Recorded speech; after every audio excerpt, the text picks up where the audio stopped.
encounter, that is very important to make sure that you don't use up the tyres too early and then have nothing left at the end of the race.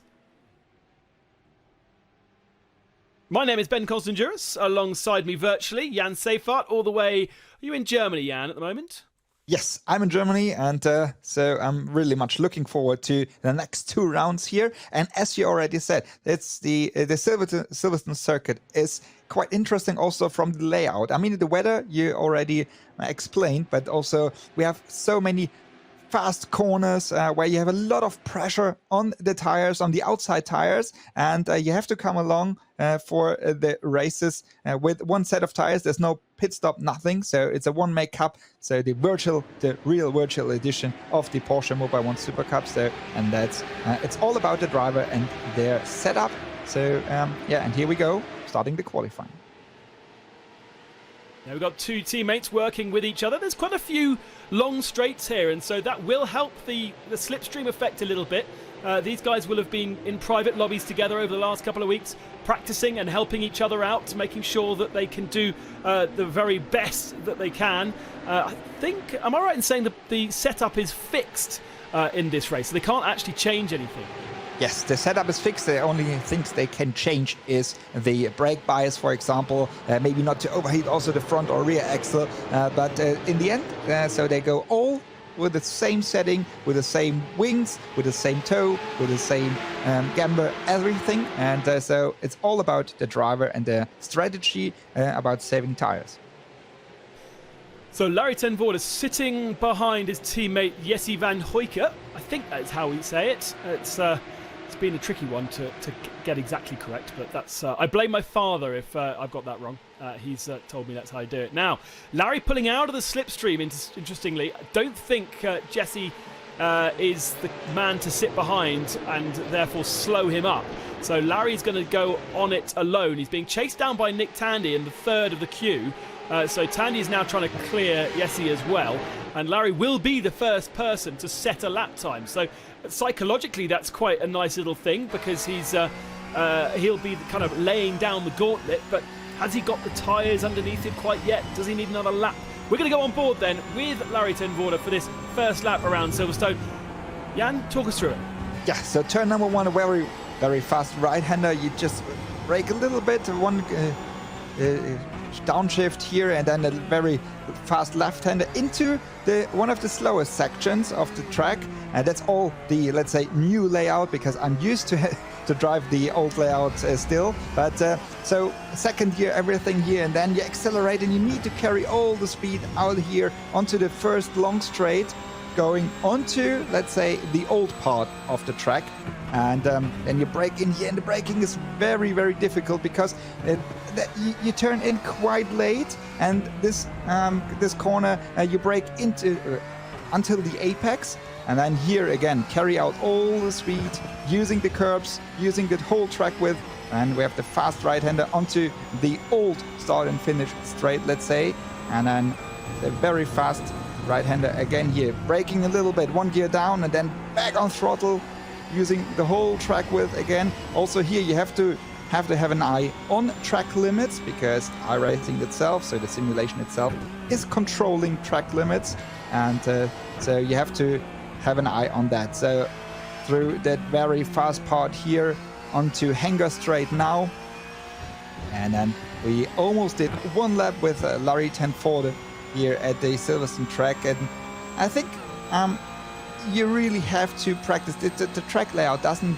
look very much difficult, but it is, as I said before, you have long turns, which use the tires quite hard. Last part here, chicane, left-hander, second gear, over the curbs on the left, over the curbs on the right-hand side, and then try to stabilize the car to have a good exit here for the start and finish straight.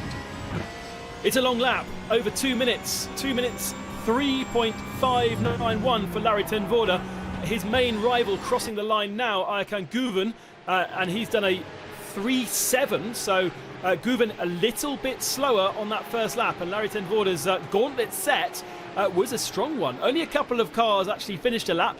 Tandy 5th position at the moment with a 4.2.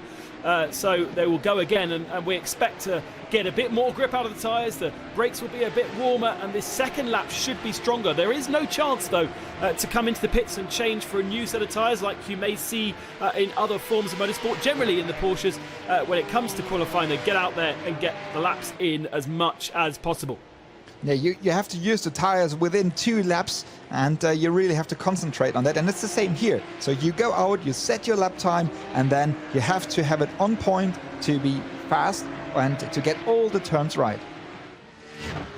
Watching Ayhan Guven, second position, but he's run a little bit wide there, and he's having to let the traffic go through. So Guven is not going to improve on this lap. He's backing out of it. And it was Max van Splutteren who he let through for Team Elite. Team GP Elite, sorry. A rookie in the championship this year. And van Splutteren then heads him into the sweeping left-right of Maggots and Beckett's, trying to balance the car. Make sure you've got not too much understeer in it and not too much oversteer. Oversteer, the killer of sim racing, because it's really hard to fully detect from kind of the lack of movement in your rear end, let's say. When you're sitting in your seat at home, you don't have that pendulum effect like you would do if you were in the actual car. Yeah, you drive more visualized, so you drive with more with your eyes than your body feelings, and so that's what makes it very hard also for the pro real drivers. You really have to feel in your steering wheel what the car is doing, while in the real race car you feel it, as you say, in your body what the car is doing, and then you can counter steer and correct everything. A quick thanks to René de Boer, who's already correcting my pronunciation of Jesse van Kijkak. There we go. I think I said that right, hopefully, René. Thank you very much for your help. And of course, you can talk to us using the hashtag virtual PMSC on Twitter. And thanks for joining us wherever you are joining us on the various different streams. So, second lap down, and it's still Larry ten Voorde, who did not improve, actually. Ayhan Guven is back in pit lane, so that's interesting. It's not necessarily, well, I suppose he's going to get another couple of laps in, but that does mean he's going to have to go through this whole process of warming brakes and tyres up again. Dylan Pereira also resetting back to the pits. Dylan's only in 8th position right now, a man that I would expect to see him much higher up the field. There's Joey Mawson from Australia. He was in the, I think he got a podium. Did he get a podium? He was certainly in the top 5 of our second race in Barcelona. So it is ten Voorde, Guven and Jackson Evans, our top 3 for the moment. Max van Splutteren in 4th and Nick Tandy in the top 5 right now. But there's a lot of drivers who have yet to set a time. The likes of Lawrence Van Thor, for instance, Richard Lietz, Sven Muller, Jaap van Lagen. Names that we would expect to see at the head of the field if we were at the real Silverstone. But a little bit... Someone like Jaap van Lagen, such a master in a Supercup car, or a Carrera Cup car for that matter.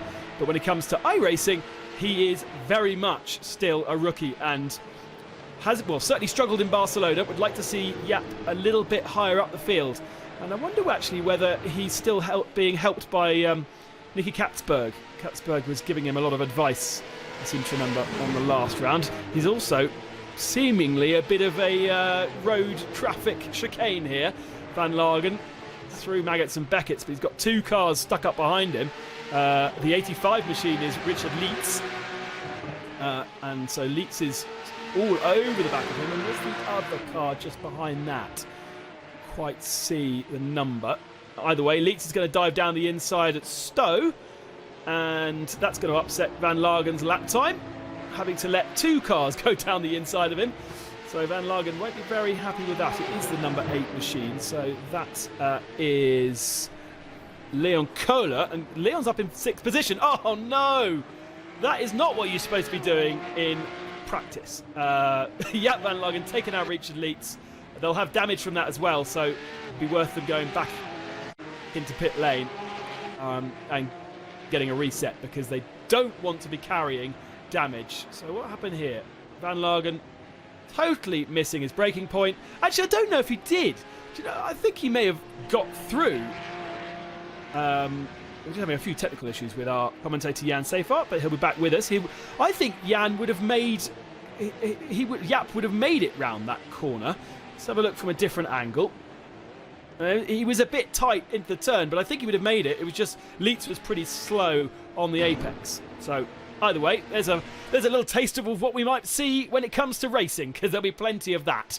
I'm always a bit pained by watching Super Cup races because I do love these cars and I hate to see them damaged. But when it comes to racing, these guys are not afraid to do a bit of rubbing. So when it comes to virtual racing, there are no limits. Here's our poleman so far, Larry Ten Voorde, with just under 5 minutes remaining of the session. Ten Voorde coming to the end of another lap, and he has 13 hundredths. Oh, dearie me, gets it all wrong on the exit of the final turn. Did he complete that lap? I don't think he did. I can't remember. The finishing line is a bit further back, but the start line is seemingly where they're taking the timing from, which is halfway down that straight. So he just missed out. Sometimes you can kind of slide your way over the finishing line because it's a bit closer to that last turn. Larry Ten Voorde is our poleman for the moment. The Turkish driver Ayachan Guven in second position, and then Jackson Evans in third, Max van Splutteren in fourth, and Nick Tandy in fifth. We haven't really seen much change since those first laps, so that's quite a surprise that they managed to get so much performance out of the first lap of tyres, and perhaps that's why then they've reset and gone back out with a second set on. Still lots of drivers yet to set a time. Richard Leitz, Sven Muller, Clement Mathieu, Jaap van Lagen, Jukka Honkavori. Now we saw Jukka with a really, really strong performance in Barcelona, but I think he's having connection issues by the looks of things. And so he's not actually been able to get out to circuit yet. Jordan Love was a tail ender, and Roar Lindland was another tail ender in our first round. Oh, Guven was an improvement on the last lap. 7 thousandths behind Ten Voorde now at the head of the field. It's still going to be a titanic battle between those two. Look at that, 0.4 of a second then separating them in third position with Jackson Evans. Yeah, we're gonna see probably the same fight we saw already at Barcelona, and the Guven is trying really hard to get these 7 thousandths of a second, get it done. And what you explained in that we saw not so many guys being faster in the second lap is probably because of using the tires. You really have to be on point in first or second lap to squeeze out everything out of the tires you can have. And that's why they then reset and got themselves a new set of tyres and got the temperatures back to where they wanted to go again. Yeah, correct. When you go back to the pits, everything is, let's say, reset, and then you can start once again and try to get another run with a second set of tires, let's say. Now, you were saying that the track limits always a problem here at Silverstone, always a bit of an issue in the real world. Track limits is governed internally in the software of iRacing. And so you do get kind of points if you run off track. But I noticed that the incident count has turned down to unlimitless on this race. So perhaps in qualifying that will stop them from completing a lap. You won't get that time if you run off the circuit. But when it comes to the race, they can have as many incidents as they like, and they won't have any penalties for it. Yeah, correct. And so race control, let's say, is controlling the penalty points later for the incidents they had, and so you get penalty points for different incidents and warnings as well for the upcoming races. So that's why we have this different. Oh, Guven's taken pole position. He's found another couple of hundredths of a second. And now, look, he's 3 hundredths ahead of Larry Ten Voorde. Very impressive, just chipping away at his times, lap by lap. Nick Tandy also doing the same thing, but Tandy has not improved his position. We just saw him completing a lap, which was an 0.4250. But he is still behind Leon Köhler in 5th spot. Jesse van I need to go back to reading again. Thank you very much. It's going to be a problem all day long. I thought he improved, but he didn't, because he's just come over the line there. Here's Patrick Pilet, a man that we didn't see in the first round of the championship. He's come in and taken over the Ansys car. And Pilet, another of those stars of the Porsche works teams around the world, whether it be in prototypes back in the day or in the RSR GTs as well. Yes, so he just jumped in and he replaces Andre Lotterer, or better say Lars Kern, who's also in media duties. So there we go then. We have completed our qualifying session. And let's have a look at how they line up. Ayhan Guven then on the pole position alongside Larry ten Voorde, with Jackson Evans in third and Max van Splutteren that early lap time setting him on the second row of the grid. Leon Köhler fifth, with Nick Tandy only in sixth position. Expect the Mobile 1 car to move up through the field. Then it's Van Kuijke and Patrick Pilet in eighth. So actually, despite this being one of his first times, a good qualifying. Joey Mawson in ninth position. Dylan Pereira will be frustrated with only 10th spot, a whole second back from our leading two. Then Lawrence Van Thor and Marius Nacken. On row 7, Jaden Conright and Christian Engelhardt right in the centre of the pack again, hopefully staying out of trouble because Barcelona was not happy for him. Richard Leitz and then Marvin Klein, one of our rookie drivers. And don't forget, we do have different classes here as well. Julian Andalea and Simona Di Silvestro, two of our star drivers. Jordan Love in 19th. Jean-Baptiste Simonauer in 20th for Lechner Middle East. And then Fabian Vulvend, one of our two lady races. Sven Muller, Stephen Grove and Pontus Fredriksson. It still goes though. Philip Sager, Mark Sinny, Matteo Lorena and Jukka Honkavori did not set a time, and I don't think we will see Honkavori in this race. Roar Lindland, Clement Mathieu and Jaap van Lagen at the back of the field. No, sadly, we still are missing Mikael Ammermuller. So still problems for him and his setup at home. And no sign of Jukka Honkavori either, so that's a big shame for Honkavori, who is a good star in our first races in Barcelona. It's round 3 and round 4 at Silverstone, and we are messy. A couple of jump starts further back and some contact as well. Oh, the Vodafone car, that's Fabian Vulvend up and on upside down. Some of the pros further back getting into collisions, but it's clean at the front. And is that Van Splutteren up to second? I think it might be Van Splutteren up to second position. A great start from him. And Guven's been hung out to dry. He's got the inside line though for the next corner as we have more chaos further back. Oh dearie me, what a mess. Hugo Bosscar getting through. That's good news because that's Julian Andelauer. But Jordan Love is one of our drivers at the tail of the field. And I think that was Christian Engelhardt upside down as well and having to reset. So we've lost Engelhardt, Leitz, Jordan Love, Fabian Vulven, all now reset back to the pits. And they will be at the tail end of the field. But there's still things to fight for because remember, the results of this race set the grid for the second race. So everything is still available. Yeah, so as you say, great start from Max von Splunteren, but Guven, he fought back his second position. And now another crash. Oh, and that's Patrick Pilet off. He's collected another of the Team GP Elite cars. And that's Van Kuijk. So Jesse is now facing the wrong direction. And unless they had big contact with the wall. Let's have a quick look here. Oh, Van Kuijk just coming across Patrick Pilet there. Maybe didn't see him. Oh, and there was big contact with the wall, so he will need to reset. But Pilet may get away with that and be able to continue. But certainly damage for Jesse. And the teammates then at the front of the field. Ten Voorde and Splunteren as Nick Tandy makes his way up. Jackson Evans has not had a very good lap. And must have been a mistake through Maggots and Beggots for Evans because Evans now behind Nick Tandy and Tandy's up to 4th position. But early on the brakes into the final chicane. And Tandy kind of actually putting Jackson Evans off there a little bit. Evans didn't really know where to go. End of lap 1 then. It's Ten Voorde from Jackson Evans in second position. No, my Well, hang on a second. Larry is second, Van Splinteren third, and then Nick Tandy in fourth position. And there's Jackson Evans in fifth spot.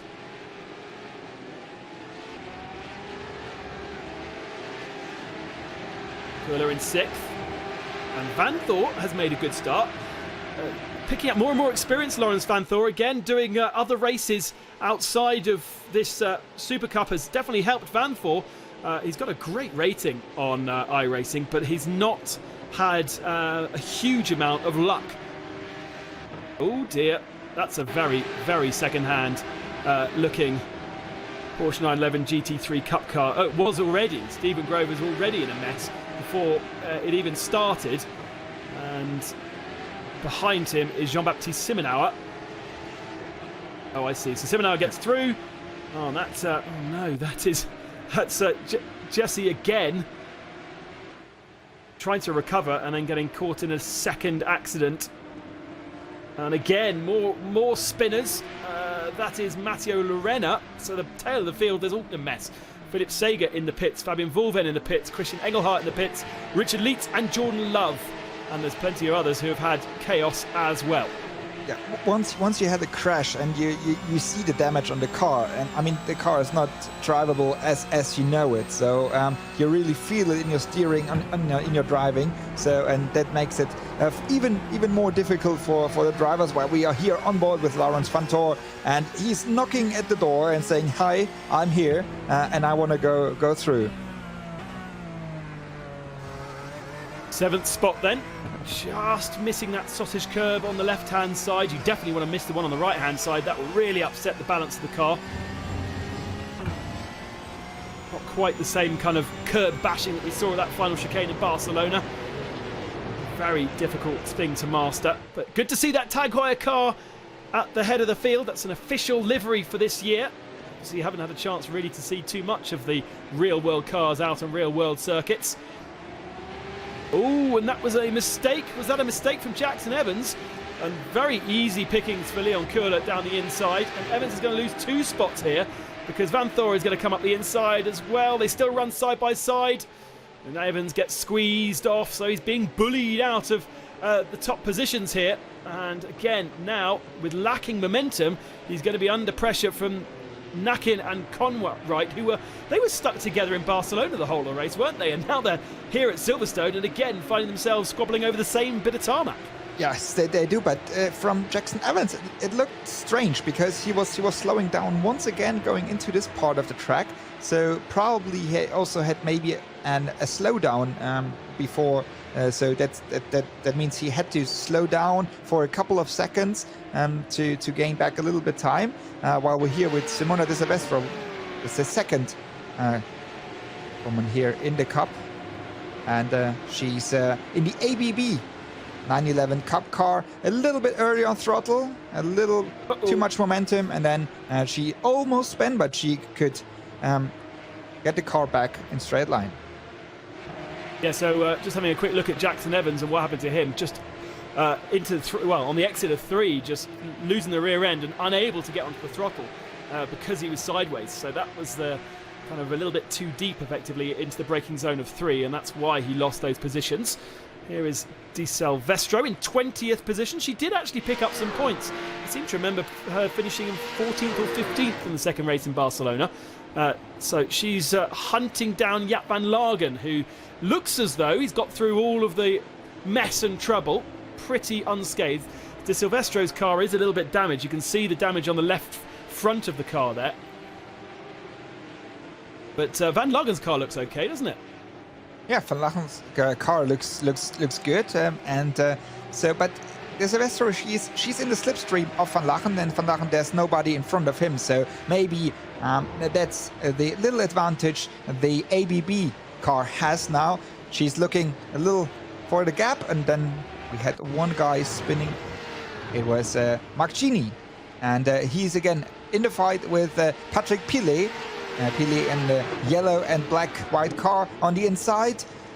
There was no, I think there was no contact, wasn't it? I just think he got scared off. He kind of went for the apex, and it was a very fast corner, of course, that turn 1.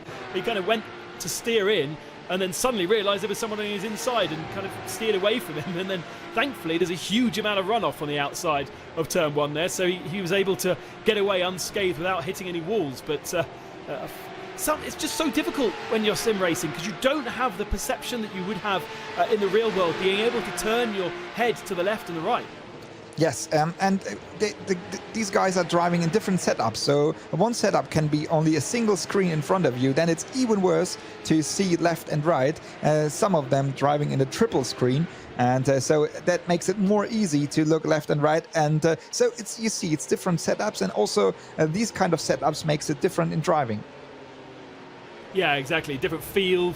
That's one of the variables that we do have in the virtual world, is the kind of equipment that these guys have. Porsche making it very easy for all of these drivers to get involved in the championship by providing packages that they could buy into, whether it be the full-blown 50K's worth of motion sim and VR headset, or a very simple basically wheel and pedals that they then could fix to their desks and drive. And we've seen over the last couple of weeks, I think last week Jacques Villeneuve was competing with an Xbox controller. I don't think we're quite to that level here. We do have at least the proper steering wheel and pedals, but there's a huge difference in feel that you get from the equipment that these drivers will be using. Yeah, I think most of them already had a simulator at home, or now organizing a proper simulator, because I think most of them will also stay with sim racing, and not everybody, but most of them will stay with it. While we see here a nice fight of Nick Tandy in front with Max van Splunteren, it should be. Yeah, absolutely. So Tandy looking to try and get to third position. Jackson Evans had easy pickings past Lawrence Vanthoor a few moments ago through the complex, and he's now up to sixth position. But Tandy wants a podium here. He's been unlucky the last couple of weeks when it comes to these televised races. I'm sure he's had much more success on some. I actually noticed that he's been doing a lot of oval racing recently on iRacing, so he's been on the super speedways as well as the short ovals. And of course Tandy came from a short oval background before he was a Porsche driver, and actually has done a very nice job of things there, just getting more momentum out of Copse and had the better drag. Van Splunteren kind of pinching a little bit on the exit and allowing Tandy to fly through. Look at this, Jan. Yeah, I think it looked like Van Splunteren had a bad exit of the corner, because he was running too wide, slowing down the car not to get a penalty for that. And Tandy used his line, the perfect line, around the outside to get past, or to pass Van Splunteren. Tandy up to third then. He's 4.3 seconds back from our leading battle, which is Larry ten Voorde and Ayhancan Guven. They shared the wins in Barcelona. They are equal on points, and they really are the class of the field when it comes to the virtual version of the Mobil 1 Supercup for 2020. To be fair, these two could quite easily be fighting at the head of the field once we get the real season underway. There'll be a couple of experienced racers at the tail of this field that will be joining them. Someone like Jaap van Lagen you would expect to be there. And of course, Michael Ammermuller, the previous champion from the past couple of years, who is not with us this afternoon. But ten Voorde, relatively new to the Porsche Supercup and the Carrera Cup as well. And Guven, of course, actually a double champion in the Carrera Cup. The very first, if memory serves me, he was the very first Carrera Cup champion of France to be non-French. He's actually Turkish. Every single year before that, it was always a Frenchman that had won the Carrera Cup France. Yes, and he's also winner of Carrera Cup Benelux, and so he's very experienced. And what I like on him is he's really a hard fighter. So he's fighting until the very last second of a race, and you can also see it in his driving style. So cutting here, cutting there, and also going sideways here, sideways there. So maybe sometimes he's a little bit overstressing the car, but he's pushing very hard to fight for the win. So we do think that Guven has a little bit of front right damage. We'll get a chance to see that in a moment, but that will be affecting the way that car feels, won't it, Jan? It will not necessarily run in exactly the same way that he would be hoping for. No, not at all, but that makes it even more or even better for his how he is following Larry Tenforde, because Tenforde has no damage on his car, and Guven is following him, let's say without any problem. But with this damage at the front, he loses a lot of drag, and so it makes it much more difficult to drive the car. There we go, that's a very clear view of the damage that Guven is carrying this race. It was probably because he had such a poor start, dropping down into the clutches of the midfield as he ran to this part of the track. He had to be very aggressive at turn 3 and 4 to get himself back into the position that he started, and perhaps there was a bit of contact in the process of doing that, and therefore actually second position will be really, really good achievement if he finishes where he is right now. He's still got 12 minutes left of this race. 11 minutes and 50 seconds. You can see the Tag Heuer clock on the left-hand side of the screen. Further back then, Leon Köhler trying to find a way past Jackson Evans. So Köhler's actually passed Van Thor. We haven't seen that. Quite interesting to see that some of these laps that these drivers have done. We're at lap 6 now, and say, for instance, Larry Tenforde has not had an official registered lap because he's always run off the track at least once in that lap.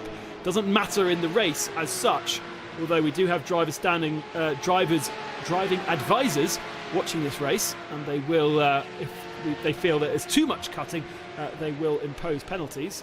But as soon as the car goes off track, as we just saw there, all 4 wheels off, and iRacing believes that is an off track, it will not register the lap time at all.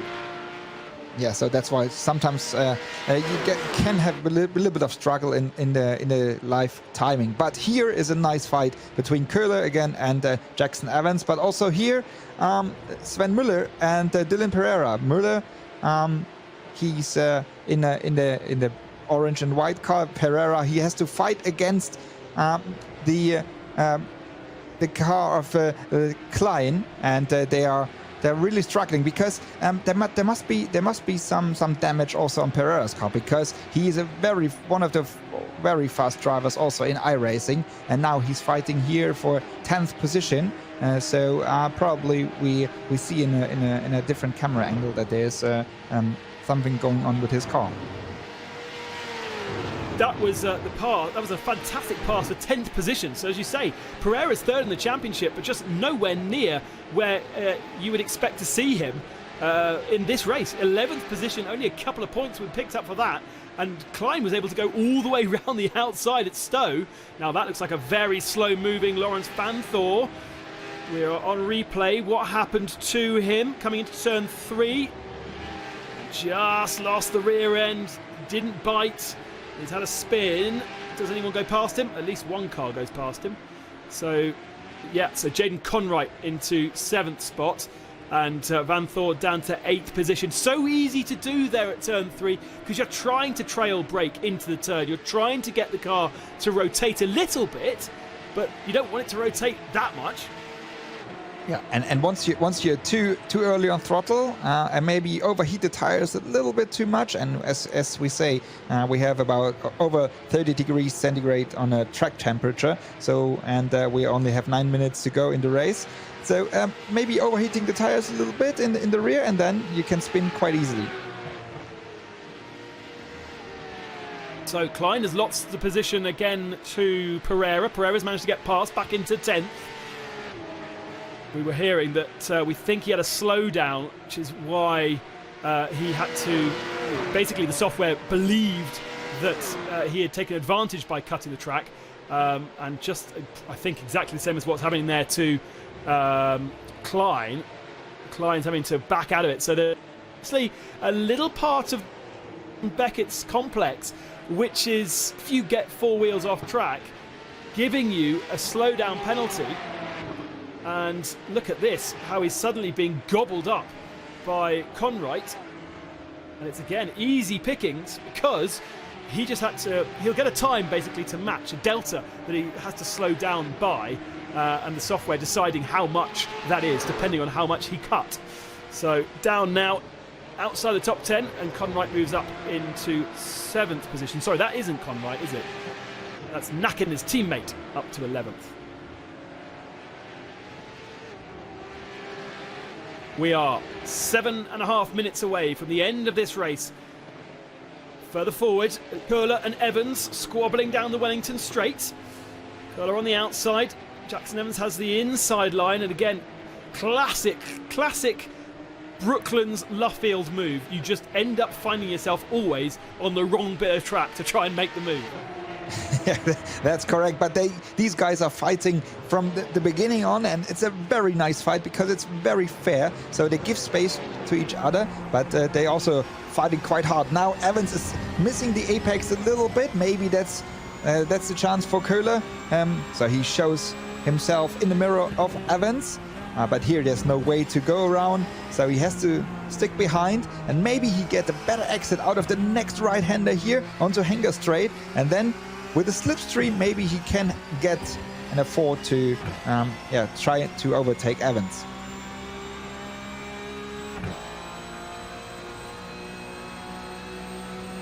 On board with Köhler. Down the Hanger Straight into Stowe.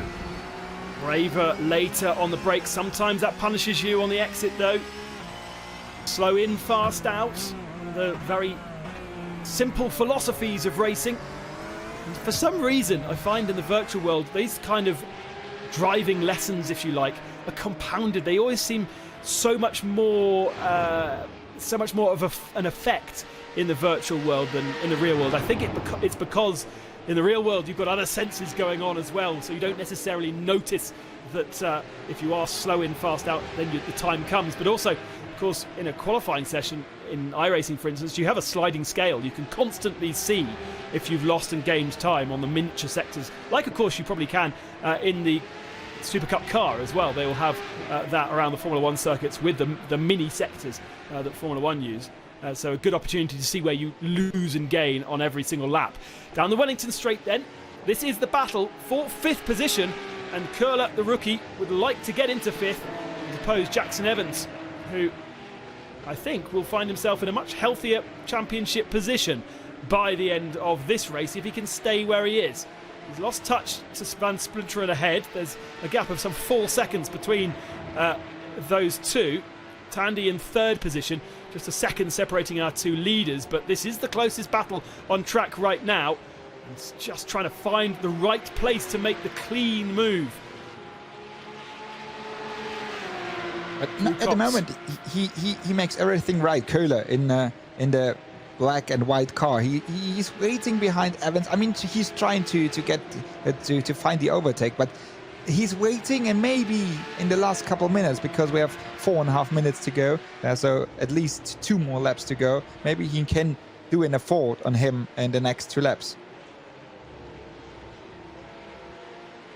One of the tricky things about the Silverstone Circuit is there isn't huge braking zones. So many of these corners are long and sweeping, and so not the opportunity to slam on the brakes and just be that last of the late breakers down the inside. Only a couple of real opportunities. That's one of the reasons why they built that new loop section to add a couple of overtaking zones, which worked fantastically well, and turn 3 is really the best place now to overtake, as well as going down the Wellington Straight into Brooklands.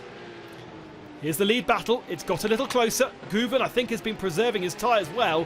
He's managed to take that gap down 3 or 4 tenths of a second in the last lap, even carrying that damage on the right front.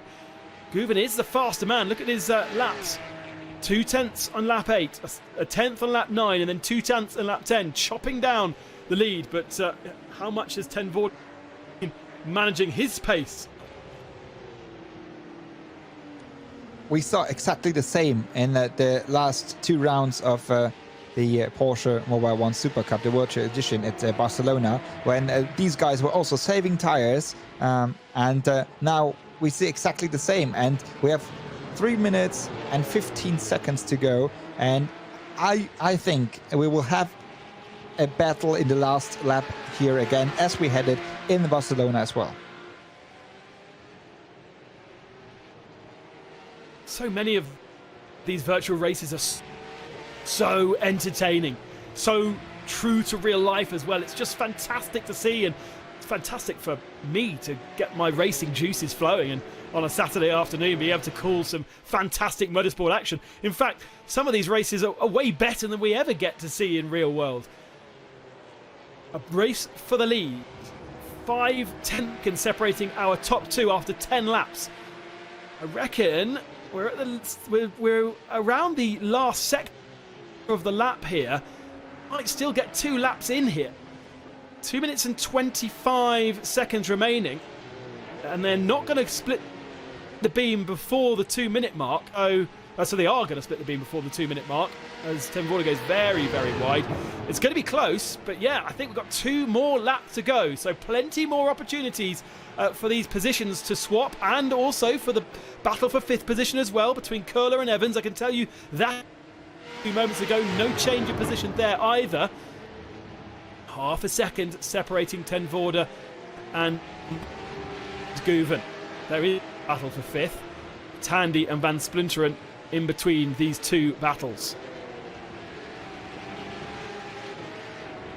Much better survival rate this race than we saw in Barcelona. We saw only about 15 cars finish in Barcelona, but we're down to about 24 cars that have yet to visit the pit lane for damage that they couldn't continue with. I'm sure some of the guys at the tail of the field are running with damage. We know, for instance, Simona de Silvestra's damage and was running with Jaap van Lagen.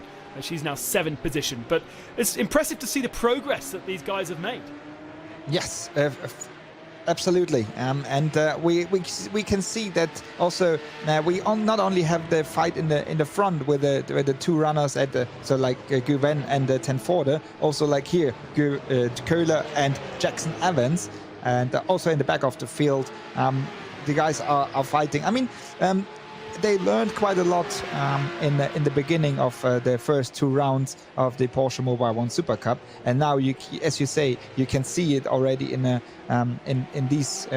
next race here. So yeah, I mean it's a learning process, and we will see nice fights for the upcoming races as well. So close. Perhaps this is the opportunity into Stowe this time by for Köhler on Evans. What is that? A wheel length between the 2 of them? It's certainly not a car length.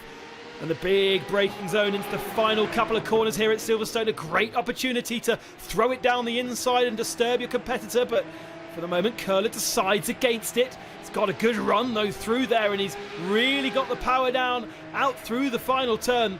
No braking there.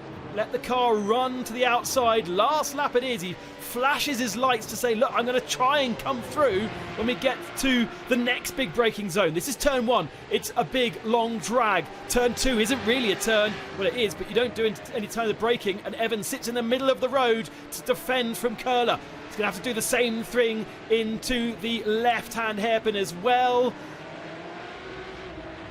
And Evans survives another day, but the next thing will be the big stop at Brooklands. That's the next opportunity for Köhler. And Köhler has perhaps a better exit onto the Wellington Straight. Looks to the inside again. Can't find a way through.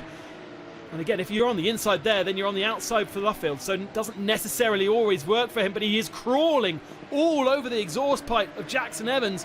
And you just get the feeling that something's got to give here before the end of the race. That was a clever move from Evans, because he slowed down a little bit more in the apex of Luffield, and so Köhler also had to slow down a little more, and he lost the power out of the exit. Now there's no way here at this part of the track. Also Köhler there struggling with the rear, so he had to counter steer with the oversteering 911 Cup car, and we are here now back with the battle in the front. So here is our leading battle then.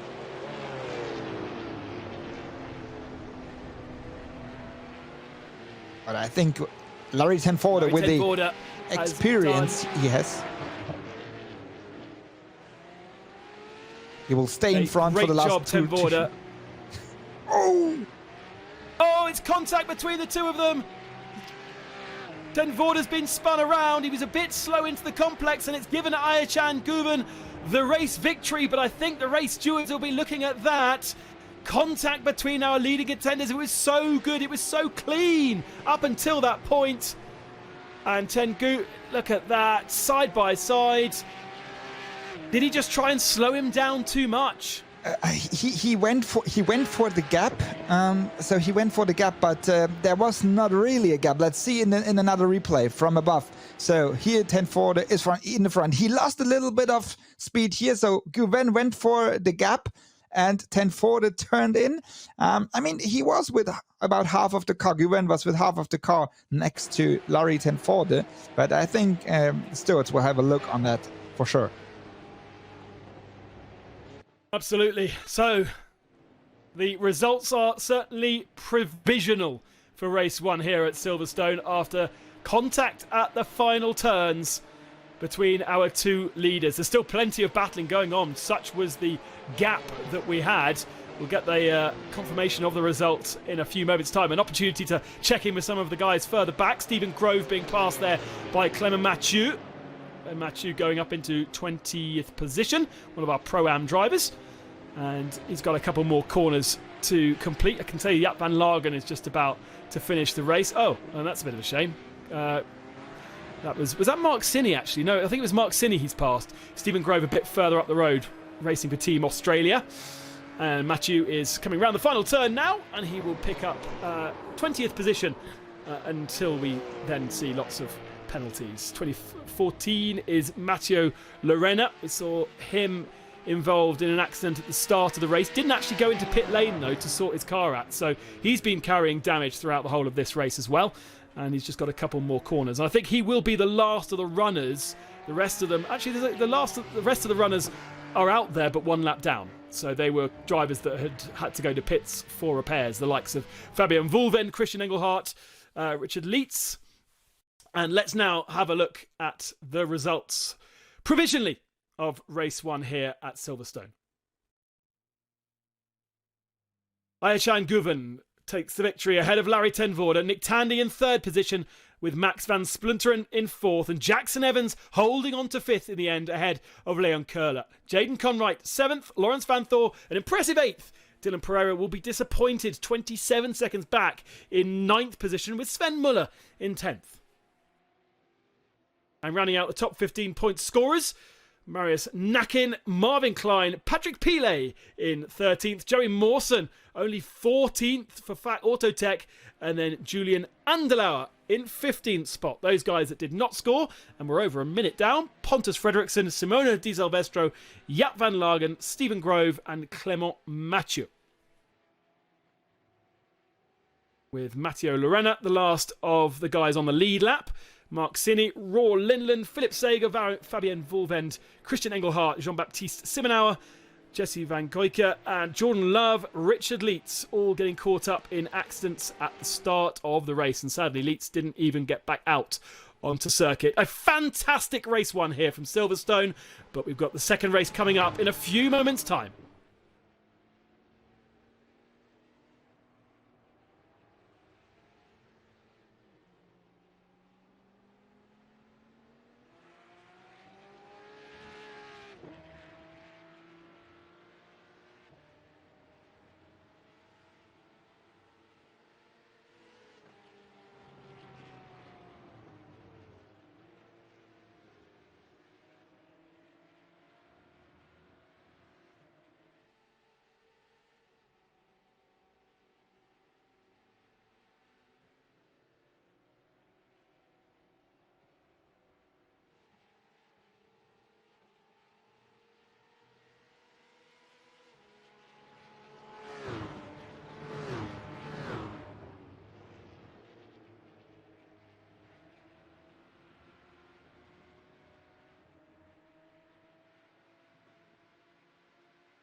Welcome back to the virtual version of the Silverstone Grand Prix circuit, or round 4. Coming up in a few moments' time, whilst we wait for round 4, we've got a little warm-up session that is happening out on track. Some guys able to get a couple more laps in, or they'll just take a rest and go and get a drink, because it's intense racing in the virtual world. Somehow, Jan Seifert, it's almost more intense racing in the virtual world than it is in the real world. Yeah, it is.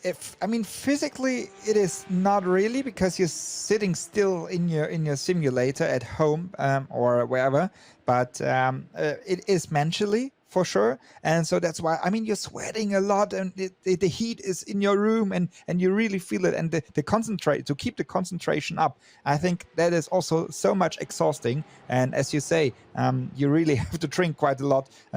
Even it's just 25 minutes race. You really feel the exhausting after these races. What I found the other day, and I'm relatively new to actually competing in sim racing, my rig is in quite a small room, and with the computer and then the steering wheel, both with fans pumping out a lot of heat, the rooms get as hot as inside a race car. Yes, it really is. The smaller room you have, the hotter it is. But that's what I'm saying.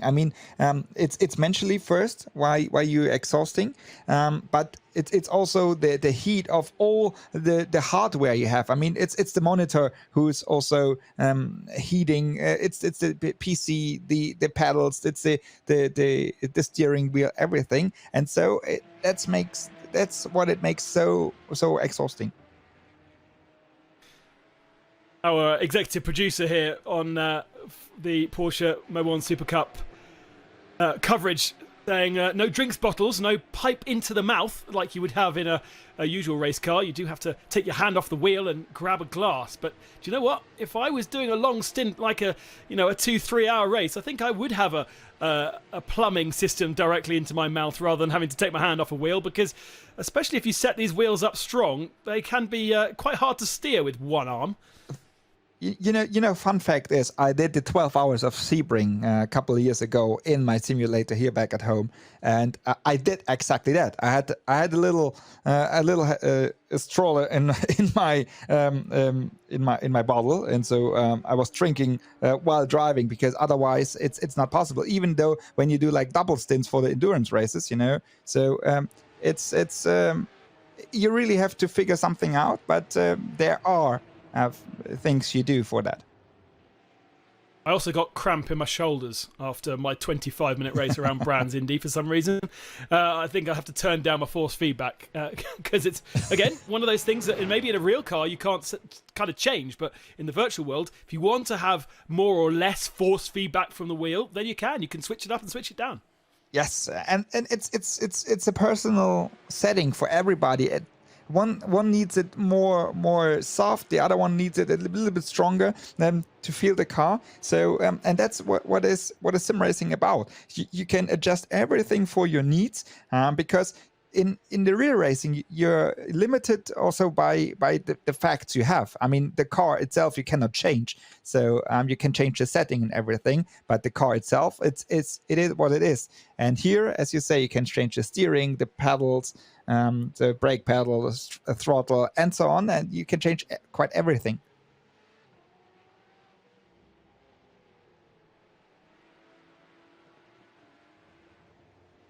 I think we lost Jan there for a second. Seems to have disappeared. We have our warm-up before the start of race 2 for the second round of the Porsche Mobile 1 Supercup Virtual Edition. We do have 4 rounds in total, I think. And after this, we'll be going to Monza. We were in Barcelona for the first round, and I have not got my notes to remind myself of what the other round is. Of course it's Spa-Francorchamps. How could I forget? I've got Spa-Francorchamps in my office. If you saw my tweet the other day, you'll see that Spa-Francorchamps sits proudly above my commentary desk as one of my favourite circuits in the world. So I feel bad that I've just forgot Spa-Francorchamps. Naughty me. What's your favourite track in the world, Jan Seifert? I mean, there are different tracks. Ones you like because of success, ones you like because of the track layout. So, for example, I really like Barcelona track. We have been the last 2 rounds because I won my first Porsche Mobile 1 Supercup race there. So I like the track because of that. But also, I mean, one of my very favorite tracks is Spa and for sure Nürburgring Nordschleife. Yeah, it's the emotional thing. I can't say that I've ever had any success at any racetrack in the real world. Although, to be fair, I did win a smart car race once around Brands Indy in November. So I've got a little bit of real world experienced racing, and that's why Brands Hatch sits above my office as one of my favourite tracks in the world. But certainly for me, Spa-Francorchamps is an amazing circuit, but also visiting it as a child and being there to watch Formula One races in the early 90s was the reason probably why it's sort of emotionally stitched into my heart as one of my favourites. Silverstone, I don't know why, but whilst it is a fantastic circuit to drive and I know it particularly well, there's something about it that just doesn't pull the heartstrings like a Spa-Francorchamps does. I mean, I think it's because I always like categorize the tracks into like the natural tracks. It's like Spa, it's like Zandvoort, or these kind of tracks. Oh, Zandvoort, that's a good shout. Yeah, you have the nature and you put a track into it. And there are other tracks like Silverstone a bit. Silverstone is an old airfield, and you put a track on like a flattened surface, let's say. And so I don't really like that. Also, all the modern tracks, they are like exactly like this, and so I like the nature tracks quite more, so that's why I love Zandvoort as well. Join the conversation with us on Twitter with the hashtag #VirtualPMSC. That is how various people are feeding back the entertainment and the excitement of what we've seen so far, including very well done to whoever's looking after Team JTR's Twitter handle, using all the right hashtags and celebrating Nick Tandy's 3rd position. For the first time in a while, Nick might have actually finished a sim race happy getting a 3rd spot, because he's had the pace over the last couple of weeks in various different races, but never seems to have managed to complete a race without chaos. This one, he did a good job.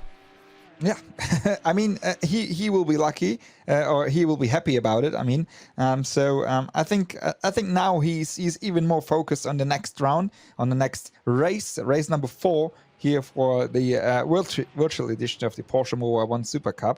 And but I'm also really much looking forward for the other guys and drivers, and also our 2 women in the field, because Simona de Silvestro, she's always also fast, but unlucky. So I'm really much looking forward to their performance in the next race. Next race coming up in about 12 minutes time, I think. We're in the middle of warm-up for the second race and just waiting for various broadcast partners to go on breaks and come back to us to remind you then of the rest of the season, Barcelona and Silverstone right now, and now then actually it's next weekend we go to Spa for rounds 5 and 6, and then a bit of a break to the middle of May. The final round will be at Monza, a slipstreamer. How exciting will that be in these Super Cup cars to round off this 4-round season? And then hopefully these guys can start focusing back on the real-world exploits. Who knows when we might start, what the calendar might look like. Certainly Formula One don't seem to know yet, but hopefully Silverstone will be part of it. It's going to be tricky to get racing going again, but when we do, I think we're going to be more excited than ever to witness cars going round and round in circles. But if there's anybody missing the virtual edition of the Porsche Mobile 1 Supercup, I mean, at the 2nd of May, the Tag Heuer Esports Supercup is starting, and so I think then it's a good change and another opportunity to watch the one make series of the Porsche with the professional sim racing drivers also competing in the 911. And one of the most remarkable stories from that this year, last year that was the first year of that particular competition, which effectively used to be the World Championship for iRacing and got kind of sponsored effectively by Porsche and became the Porsche Esports Supercup. And now we brought Tag Heuer in as a sponsor.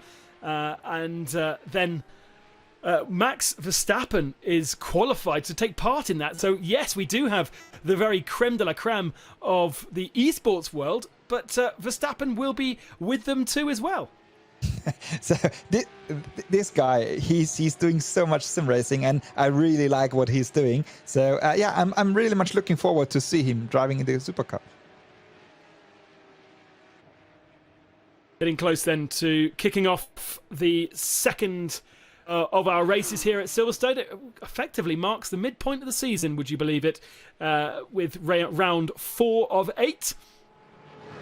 And let's see who will triumph. We won't know regarding the outcome of that collision. We won't know what's happened until post-race. So keep on in touch with the various social medias and go onto the Supercup website for the official results once that incident has been looked at by the driving standards advisors to actually check to make sure. I don't think we're going to be able to give you the official results in this program, so you will need to go and check. But we're getting there. We're going to get these cars back into grid formation. Remember, the grid will be formed by the results of round 3 of the championship, and we'll go back underway again for race 4.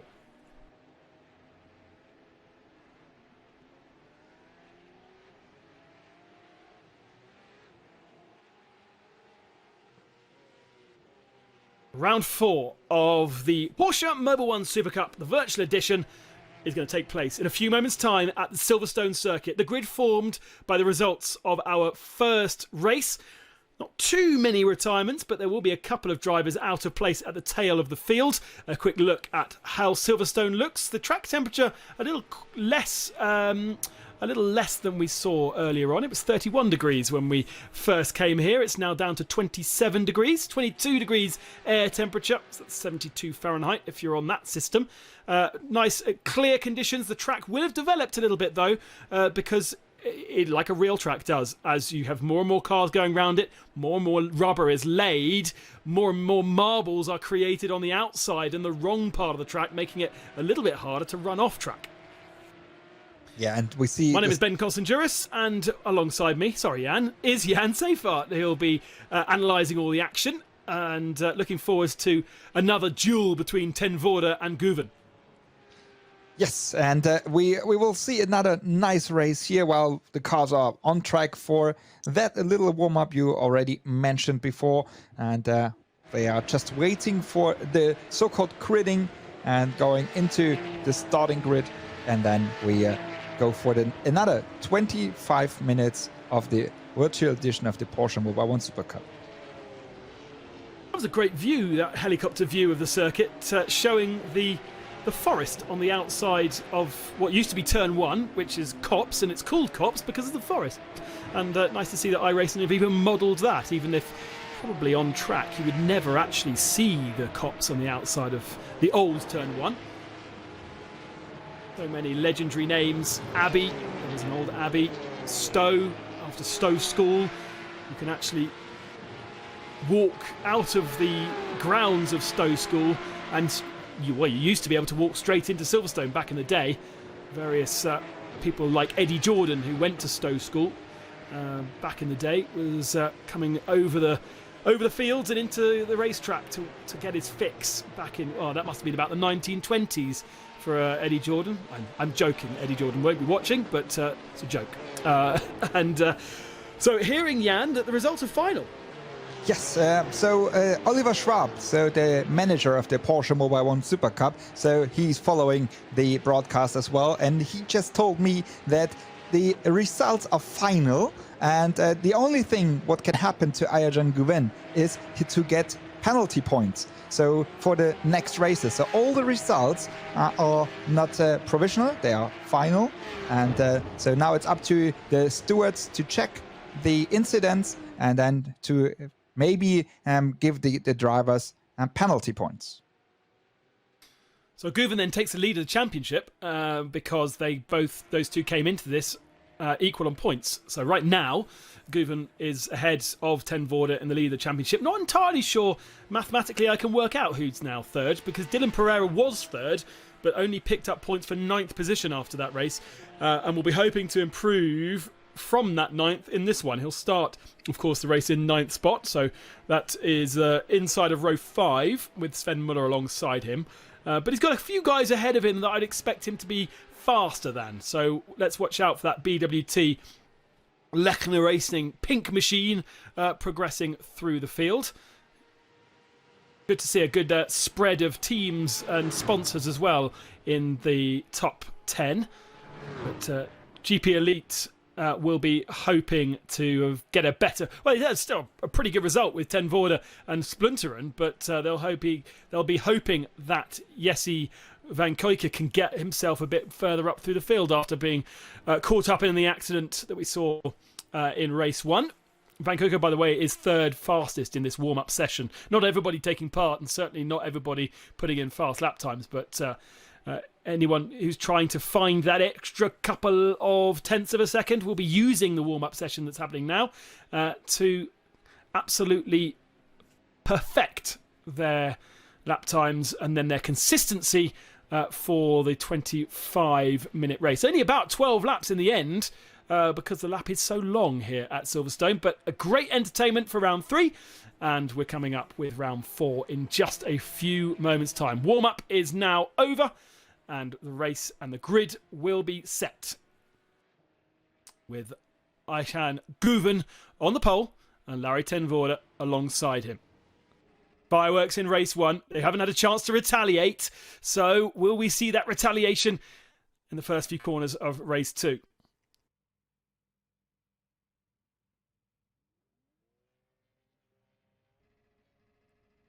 Here's the starting grid then. Uven Ten Voorde, Tandy and Van Splunteren. The result of race 1. Jackson Evans and Leon Köhler will renew their battle on row 3. Then Conright and Van Thor.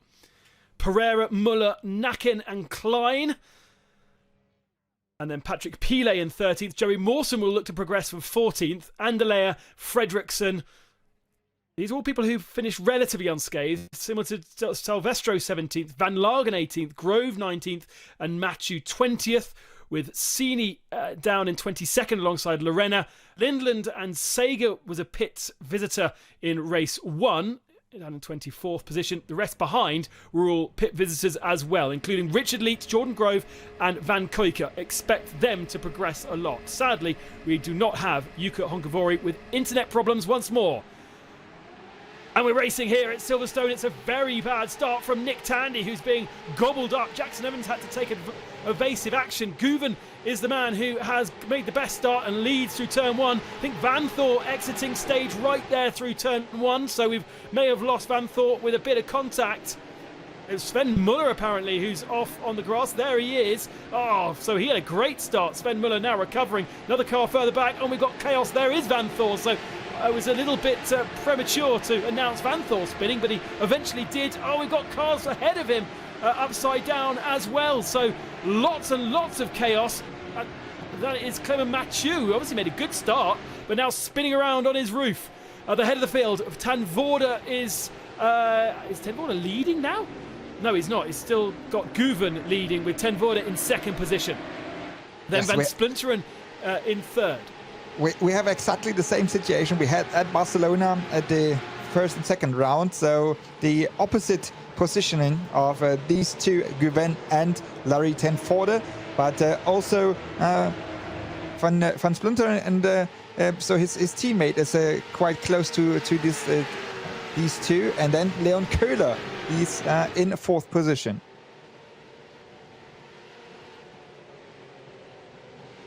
Yeah, so where's Nick Tandy? What a dreadful start from Nick Tandy. Down in position now.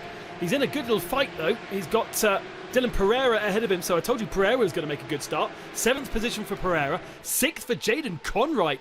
That's the heady heights for Conright. He's never been that high. And side by side at the head of the field for the lead of the race. No change there, though. Guven trying to stay ahead, having to go very defensive though into the final 2 turns, puts Ten Voorde on the outside, and Ten Voorde decides to bail from trying to keep that inside line. Spinner from Jackson Evans. Evans has spun around. 3 wide a bit further ahead with Tandy trying to take advantage of people backing out of it. So Conright is going to lose a position. And Joey Mawson's up there. Joey Mawson's made a fantastic start. So it's Tandy, Conright there as we go into a replay of exactly what happened. And Dylan Pereira. So what happened to Dylan Pereira? So Tandy, third car. Pereira dives down the inside of Conright. There's Jackson Evans spinning. And Pereira, Pereira stays ahead. And Mawson trying to take advantage of that as Nick Tandy goes all the way around the outside. Oh, Jackson Evans will be kicking himself, one of the fastest men around Silverstone. And now he's down in 12th spot. But also behind Joey Mawson, we see here in the number 7 car in 8th position, it's Patrick Pilet. So he's in 9th position right behind him, and his first attempt here in the virtual edition of the Porsche Mobile 1 Supercup, and he's really good. He's doing really well, and so he's fighting in top 10, but back to the front of the grid. Ten Voorde wants to get at the head of the field. He wants to lead this one, be the pace setter. He was in race 1 throughout the whole of that race. Was never challenged until right at the end by Guven, and this time Guven ahead of Ten Voorde. Voorde does look like the faster driver in these early laps, but I did feel like Guven was trying to save a little bit of tyres in race 1. Look at the slipstream effect, how Ten Voorde draws up to the back end of Guven. He's very close under braking. Almost looked as though Ten Voorde was going to go into the back end of Guven there. Such was his late braking attempt, and again Guven goes super defensive into the final complex of turns, and this is backing them up into Max van Splunteren. Switch back. Ten Voorde with the overlap going through the final turn. There's no contact, but he just about holds on, and he gets a slide on as well, so he's still going to go side by side through turn 1. This is not advisable at all. Guven hanging it out round the outside and holds on to the position. That was brave stuff from Larry Ten Voorde. And you see from the 2, it's now a pack of four cars fighting now. So it's Guven, it's Larry Ten Voorde, his teammate Max van Splunteren, and then Leon Köhler in 4th position.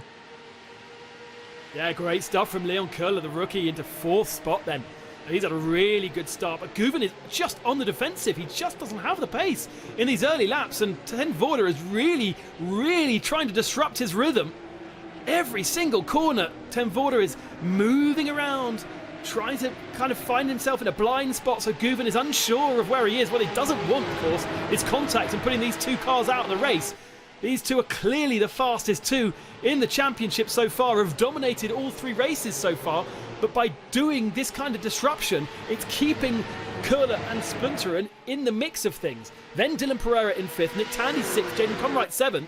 And again moving around, even going into a place where you would not overtake. Larry Ten Voorde is causing issues. What we see is exactly the same like in the last couple of races. So Guven is always struggling a little bit in the beginning of the race. And that was Van Splunteren off on a very strange place to go off after Beckett's, but Van Splunteren putting it into reverse, getting himself out. Let's have a look at what happened then. Was there contact from Köhler behind? Oh, he just ran a bit too hard over the curbs, got a swapper on, got into the grass, and eventually got helped out of it by Leon Köhler, but he was halfway through the accident already. Yeah, so to be honest, I mean that was an unlucky one from Köhler, because he couldn't avoid to have contact with Max van Splunteren. So he slowed down on the grass, and then he just kicked him in the back. So it was a bit of unlucky, but not on purpose. Well, that's one less car for Larry Ten Voorde to worry about, although of course that was his teammate, so he would hope that his teammate wasn't going to be throwing him too many things down the inside of him. And still, Ten Voorde looks the faster, doesn't he? Guven just does not seem to have the pace right now. Tandy does the fastest lap. That's what I started to say before Van Splunderen had this crash. So Guven was always in all the races in the beginning struggling quite a bit with his performance, but in the end he was much faster. And it was the opposite with Larry Tenforde in the number 25 car here. So he was always on good performance in the beginning and he was struggling in the end. So that's why we have this kind of fight.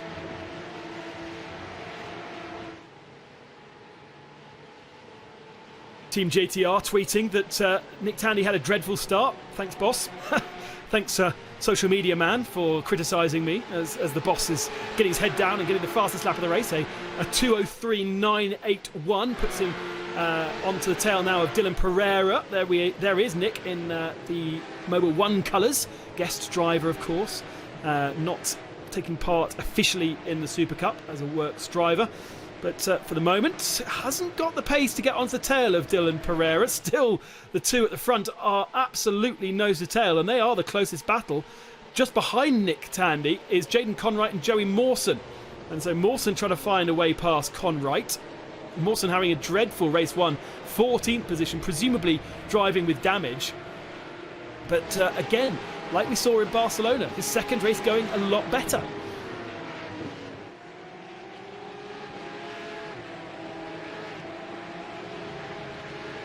Patrick Pilet just behind, able to have a good watch of the guys in front of him, and then it's Jackson Evans in 9th position, Lawrence Van Thor in 10th, so a good recovery from Van Thor, who we did see having a spin, but quite a few guys getting caught up at the start of the race. Richard Leitz, sadly, again getting caught up in an accident.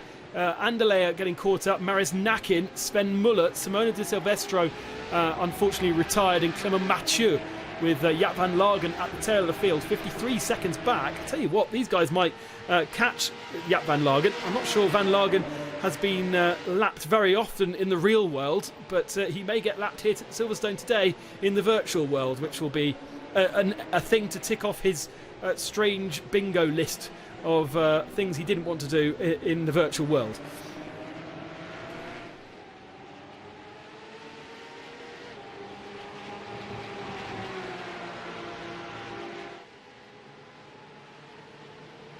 Once again, just 0.2 of a second separating our top two drivers.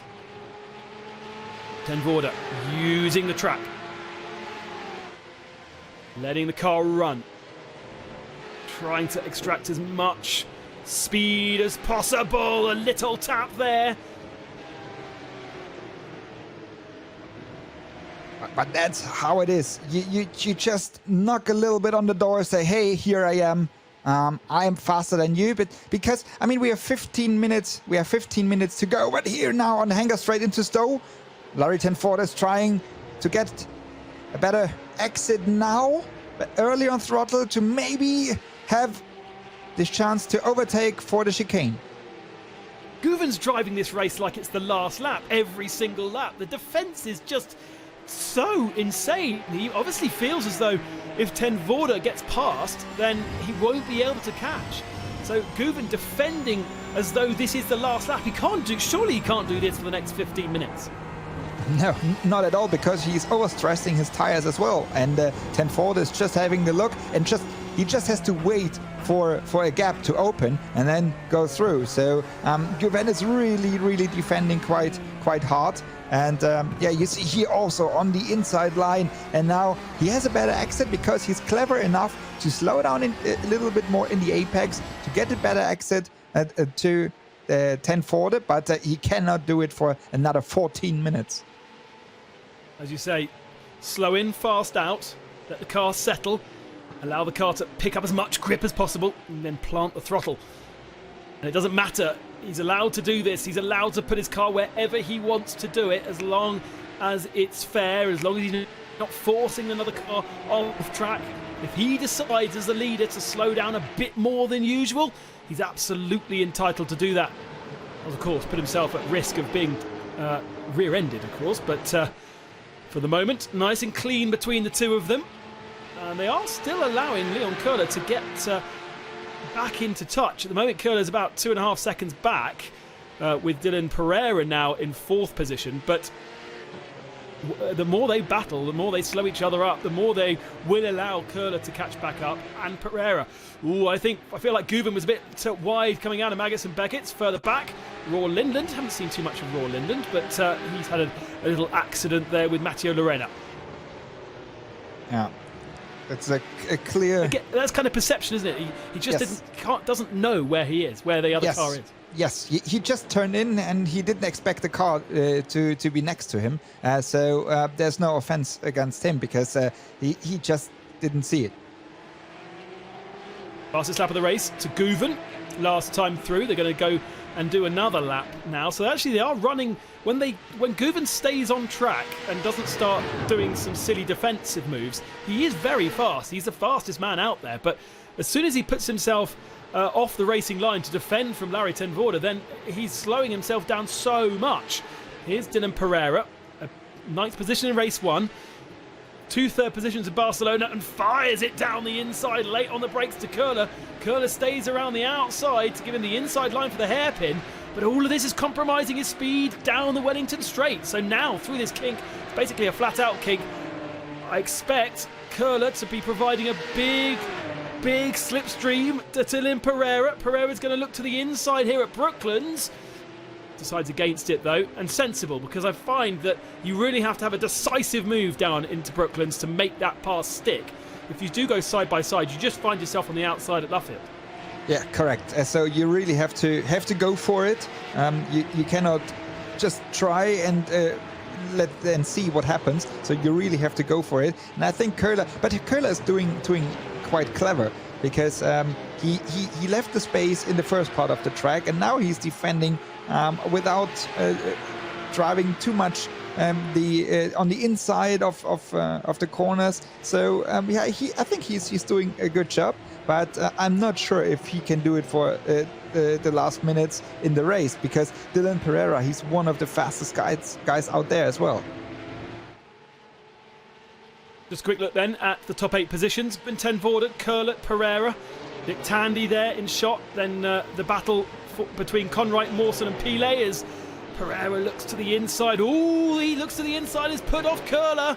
And that's an easy move eventually for Dylan Pereira. I think Köhler was just a bit too friendly almost there, allowing him to have some racing room, but putting himself completely off track in the process. I think also the pressure from Pereira was a bit too much for Köhler, because he was a little bit too late on the brakes for Stowe, so Köhler was too late. And so he ran wide, and you were telling us about the marbles beside the racing line, and so he was on the dirty line, and then he just moved a little bit wide, and then so he has had no chance to defend. A recovering Jackson Evans goes down the inside of Patrick A and moves himself up into 8th position. Ahead of him, Joey Mawson and Jaden Conright fighting side by side. Conright and the black, green and white machine has the inside line, and again the inside line. But now we go onto the Wellington Straight, and Mawson will have a good slipstream again. He's going to look to the inside line at Brooklands. He's going to have to make this move properly stick. Now, is this the right way to pass at Brooklands? Yes, it is. He has enough of an overlap. He holds Conright to the outside line and makes the move completely sorted. And Jackson Evans trying to go around the outside at Luffield. That's not a move that normally works, and it doesn't for the New Zealander. But he still has an overlap as he comes across the old start and finishing line and towards Copse, which again, not really a place where you want to go side by side. And there's contact. Oh, the two of them are off. Jaden Conright spins right in front of Patrick Pile. Pile is lucky to avoid them, and I think Evans managed to survive that in the grass. Let's see. So that was a nice move, but now they just didn't see each other again, maybe, because they on the straight line. One was driving to the left, the other one was driving to the right, and they crashed into each other. Been side by side again for the lead of the race. Larry ten Voorde again trying to find an overlap. He was on the wrong line into Stowe, and he kind of is in the wrong line going into the final couple of corners as well. Always putting himself on the outside line, getting the overlap, but Guven is driving such a defensive line. Larry ten Voorde can't find the right place to make the move stick. and with more laps on the clock, it is more and more difficult for Larry Tenforde to pass Guven, because Guven knows now exactly what Tenforde tries to do for the overtake. So he learns from his moves, and that's why it is much more difficult now for Tenforde to pass. In the slipstream, down the Wellington Straight, into the old area of the paddock. Brooklands the left-hander. Strange corner, strange late apex. Always the wrong kind of line into Luffield because of Brooklands. Be patient. It's kind of off camber as you exit Luffield. The circuit kind of tries to pull you off the track. And then over the old start and finishing line. Still used quite a lot as a national circuit. Still used by the British touring cars. The old pits and paddock. Actually, I think the new pits and paddock only used by Formula One and MotoGP. But still, everybody else chooses the old style pit lane and start and finish line here at Silverstone. Tenforde just looks so threatening. Every single time we watch him, you're just expecting a move to happen. But so far, he hasn't managed to get himself to the head of the field. And he's been doing this cleanly. He could easily have binned him so many times, but he's doing it cleanly. The fight is fantastic. Yeah, that's what we want to see here at the Porsche Mobile 1 Supercup. So it's exactly the same what we can expect from them once we start with a real Supercup on the tracks. So that's what will happen also between them. Into the slipstream again. Less than a car's length between the two of them. Just 1.5 tenths of a second between the two of them. 6 minutes and 10 seconds remaining on the clock. Still so many questions. Dylan Pereira has a lot of attention in third position, but with Curler and Nick Tandy as well. So that's a good battle, as well as our leading battle. Not really sure where to look. There is Nick Tandy. A dreadful start, but he's getting himself back into the position where we could see him on the podium for a second time. You'd expect it. This is his home circuit. Yes, but also Leon Köhler in the middle between Pereira and Tandy. He's there's the battle for the lead. Guven again. Defending. Oh, surely Tenforde can't go around the outside of Luffield. Oh, he does have the overlap and gets forced onto the gravel there. He'll be upset by that because he was trying really fair racing. And he did have the overlap. He'll know he had the overlap because iRacing has a virtual spotter telling him, unless they've turned that off. And really, a rather overly ambitious move to try to go around the outside, but he was able to keep the overlap at the very least.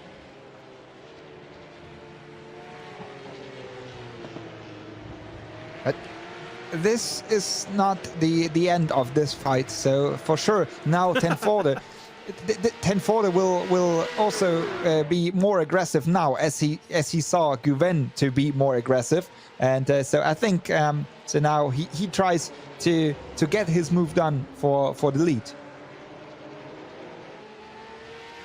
So intense, this battle for the lead of the race. Guven sits in the middle of the road. I don't think he's ever gone into that corner correctly throughout the whole of this race. Such has been his defensive line. Just keeping a half an eye on what's happening a bit further back as well, making sure we're not missing any moves in the top five, because there's so much going on as we jump back on board with Larry Tenforde. Look how fast this first corner is. Making sure you hook up the apex. He's had a really good run of things there. Much better than Guven. Guven is on the inside line and defending, hard defending, to make sure Tenforde can't get past. It's so intense driving the way that Guven has been driving throughout the whole of this race. We said 15 minutes ago that he could not keep this up, and he has kept it up completely, driving defensively. Again, he should be on the right-hand side here. He's on the left-hand side. He's hugging the inside line going into Brooklands. And now he's clever enough to slow down himself much more than he should, and to keep Tenforde behind him. And Tenforde has no chance to rather than stay behind. But also here, this fine. Köhler in the middle of the pack of Pereira in front in the BWT car, and also in his back he has Nick Tandy, and these guys fighting for the last spot on the podium. Yeah, Tandy's got a great view of this, just to kind of feel like Tandy's sitting there watching, seeing how this will play out. Pereira would love to get himself another third position. That would be his third podium of the season after 2 third spots in Barcelona. The anomaly really being this first race here at Silverstone, a 9th position for him, and flying the flag furiously for BWT. Oh, hearing that Tandy had a slowdown penalty, so he's going to drop off the back of that battle. And indeed he does. He drops 2.3 seconds. It was pretty heavy slowdown penalty, and he's actually dropped into the clutches. No, sorry, he hasn't dropped into the clutches of Jackson Evans behind. And still 2.3 seconds separating them as well. Evans and Mawson are fighting over 6th position, and Conright and Patrick Pilet are having a great battle for 8th. So actually, wherever you look, there's battles. We look at the front of the field, can't really take our eyes off these two, as it's so close. As a TV director, you have to stick on it, because you never know when Larry ten Voorde might actually make this move finally stick. And He's running out of time, though. To be honest, it feels like to be more intense race by race. So it is really close, so close to each other that you can't even see a gap between these cars. And now again, Guven will go to the left-hand side. You see here, it's the wrong side, as you say. But now there's the move. Oh, late on the brakes, and scares Guven offline. Now they do the switchback, but of course ten Voorde has the inside line. Wow, Guven manages to claim the track. And that was very, as you say, Guven's so aggressive with the way he drives, and ten Voorde just had to get out of it. I thought he had the inside line to Luffield, but he didn't. So we look again. So now he left his space. He was fair enough, but now he knew that ten Voorde was too fast. But now look, he just moved to the right-hand side, giving ten Voorde no space at all. That's the first time they have officially swapped places in the whole of this race. Ten Voorde for a couple of seconds was the leader. Oh, we've got a little bit of traffic there, I saw, just flashing into the picture. So that'll be Jaap van Lagen, or Clement Mathieu, sorry, who's come out of the pits, having had a replacement. So that could play into the things as well. It did in Barcelona, if I remember correctly. We had a bit of traffic causing problems. Defending. Guven on the inside into Stowe. At least now they don't have to worry about third position, because Dylan Pereira's still got Leon Köhler to play with. And so they are just the two of them fighting. Again, should be on the right-hand side coming into this corner, but Guven is far left, trying to keep Larry ten Voorde at bay.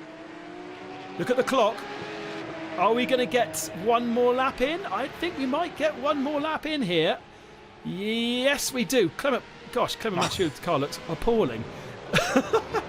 Last lap to go. So with 2 seconds to go, they crossed the line, and now they stuck in traffic probably. Mathieu just been caught at the wrong place there, but does get out of the way when it really matters into the braking zone. Ten Voorde has a sniff into the hairpin. Oh, he undersettles his car, but at the same time Guven goes wide, so they both kind of compromise each other. What about the favourite overtaking spot coming down here into Brooklands? Guven will go. Does Guven go to the... No, he doesn't defend this time. He stays on the racing line. Later on the brakes, goes defending late. He moves a little bit to the middle of the track, but as ten Voorde had not that good exit of the last corner, he knew that he doesn't have to move. But now again he has probably 1 or 2 spots to go for it. That's Stowe with a bit of luck, but also the last chicane where he can try another one ten Voorde can try to overtake Guven once again. Oh, spinner! And where's Guven gone? Where's Guven gone? He had to back out of it, and he's allowed ten Voorde through. And I think, did he get a slowdown as well, because he had to go so wide? What drama on the last lap there! And it was Jaap van Lagen, I think, who spun. Yeah, Van Lagen, look at him. Woo! That was close. Ten Voorde was just lucky in that situation, because he almost hit Van Lagen, who spun. But now look, Köhler and Pereira also still fighting. I've noticed that Pereira thinks that the Hangar Straight is actually a big chicane the last couple of laps. He's been doing that lap after lap to try and shake off the attentions of Leon Köhler, but the lead battle has been established and settled by a veteran of the Super Cup spinning in front of Larry ten Voorde and Guven, and ten Voorde therefore takes the victory. It's 2 apiece for the 2 drivers. Guven comes over the line in 2nd position, and Pereira picks up the podium spot in 3rd, just ahead of Köhler. Here is the Tag Heuer car of Lawrence Vanthoor, who will pick up 9th position. Nick Tandy, I think, finished just ahead of him. And then Stephen Grove further back. So this is the battle for 17th position.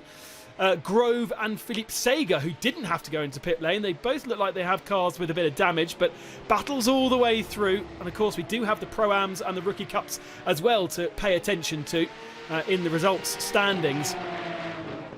But what a story. 25 minutes of defensive driving from Guven, only to just choose the wrong side when a car spins in front of him. Oh, dearie me. Not on the last corner, boys. Behave. Oh, dear. At least they're having fun, eh? Oh, no. Oh, no. Are they going to make it to the finishing line? They've collected the 9 car of Jean-Baptiste Simenauer, who's, I think, ended up on his side. And I don't think that car's got any steering whatsoever. Here comes Grove. And you see, the finishing line is there, not further back. There is a line further back, but on this version of the game, the finishing line's in the middle of the track there. So just having to get all these cars over the line, and it's proving tricky to get everybody finished. But here comes, I think, one of the last of the cars, which is Roar Lindland. We saw him having a bit of chaos further in the middle of the race, half spin. I'm sure he has had more than one half spin. And he comes towards the line and picks up what will be, I think, something like 21st position, because you've got cars who've basically retired at the last turn. So that plays into the results. But let's have a look at the race 2 results here from Silverstone. Larry ten Voorde takes victory ahead of Guven, and Dylan Pereira in 3rd. That is exactly the result we saw in Barcelona in race 2. Leon Köhler in 4th, Nick Tandy 5th, Jackson Evans a great recovery drive to 6th position, with Jaden Conright in 7th, Lawrence Vanthoor in 8th after a spin, Patrick Pilet, a great opening weekend for him, in 9th, and Marvin Klein in 10th. Much less of the spacing back that we saw in race 1.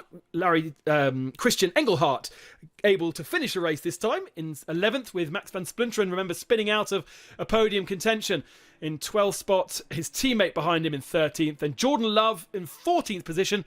He retired out of race 1, so he'll be happy with some points. And Pontus Fredriksson in 15th, the last of the point scorers. Mark Sinney was the first of the Pro-Ams in 18th spot for Team Australia, ahead of Matteo Loren, and Roar Lindland in 20th. I think was the last. No, there's a couple of guys behind him. Philip Sager and Stephen Grove, having had that accident, they finished the last of the guys on the lead lap. Jean-Baptiste Simenauer, because he retired on the last corner, actually ends up a lap down. Jaap van Lagen 24th. What a story he had, because he didn't have much of a race, but he was pivotal in the race result.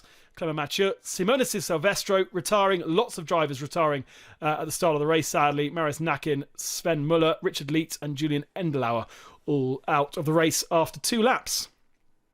Yeah, so I'm really much looking forward when these guys, and mainly Simona de Silvestro, she's picking up her first points, because she's always so unlucky, and I would like to see our female drivers also in the top 10 at least, because she has the performance to do it, but she's just unlucky right in the beginning of all the races, as Richard Leitz as well. So they are not slow, they're not slow at all, but they are just unlucky, and I think that's one thing they can work on to survive lap number 1, and then you see it's good to, and you can climb up as Patrick Pilet did. Let's have a quick replay then of a couple of things that happened in the race before we have to say goodbye to you. Very, very entertaining second race. By the way, championship points, you aren't going to see these on screen, but they are absolutely on. Unless Guven gets a penalty for what happened in race 1 here at Silverstone, they will be equal on points. So here is the last lap of the race. On board with Larry ten Voorde.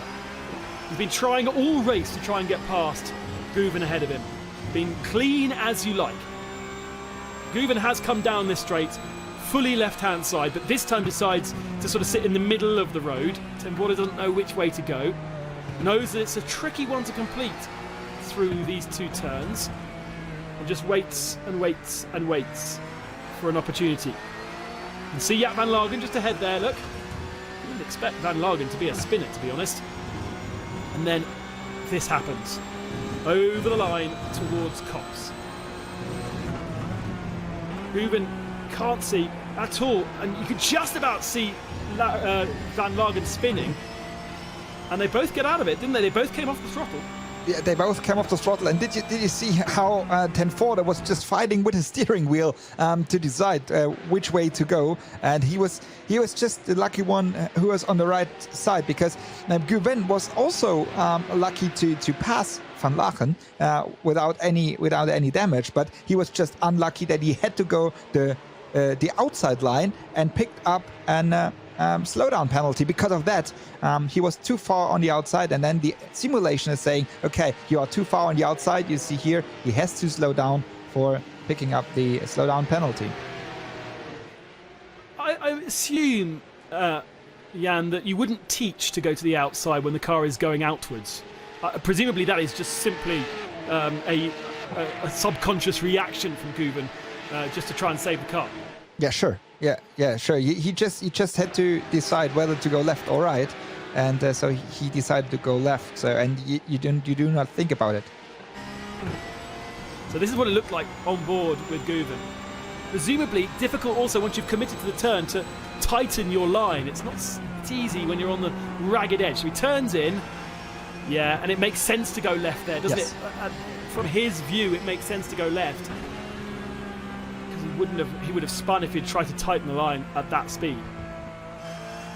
Yes, there was no way to do it different. So he had to go on the left-hand side. But then I know he's experienced in iRacing as well, so he knew that he will pick up a penalty for that. But in the end, he finished second, so he didn't crash, and so that's the most important. So he finished, and so now, as you say, they are equal in points.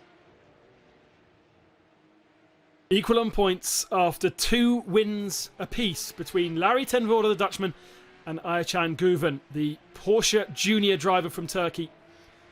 Both waiting patiently to take their places on the grid of the real Super Cup when it starts. But for the moment, they're having to settle with the podium of the Virtual Edition. There's money involved in winning this as well. Dylan Pereira at 3rd position, his 3rd podium. That should bring him back up into 3rd in the championship, I would have thought. Leon Köhler having a great weekend at Silverstone in 4th day, I should say, rather than weekend. Nick Tandy, 5th position.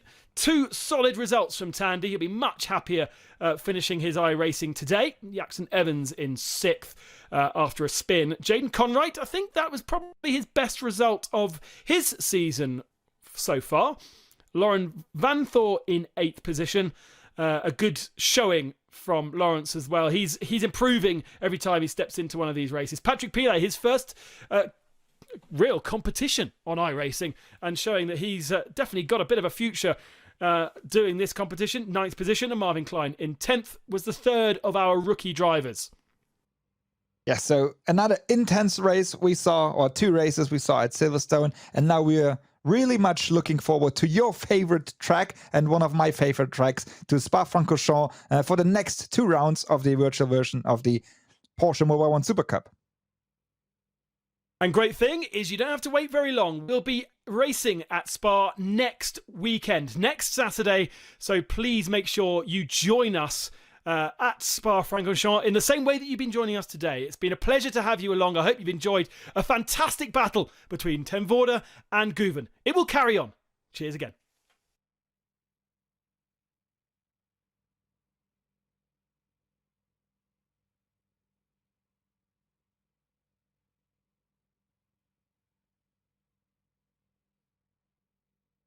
So impressive to see how. Sorry. It's been very impressive to see how hard. I mean, Jan, just put into context a little bit how hard it would have been for Guven to drive the way he did 25 minutes through the race, not really ever on the racing line properly. Yes, so it is mentally really hard, and he was fighting like hell. I think he was maybe thinking that the tires of Den Vorde also maybe he tries to squeeze out everything out of it. But in the end, the decider was Jaap van Lachen, and in sim racing a back marker, but he's not in real racing, to be honest. But here, he spun, and he decided after 24 minutes, he decided the race. So, and that is impressive. And I'm really much looking forward to another 4 races with these 2 guys in front, and also another and also the fights we had in the middle of the pack.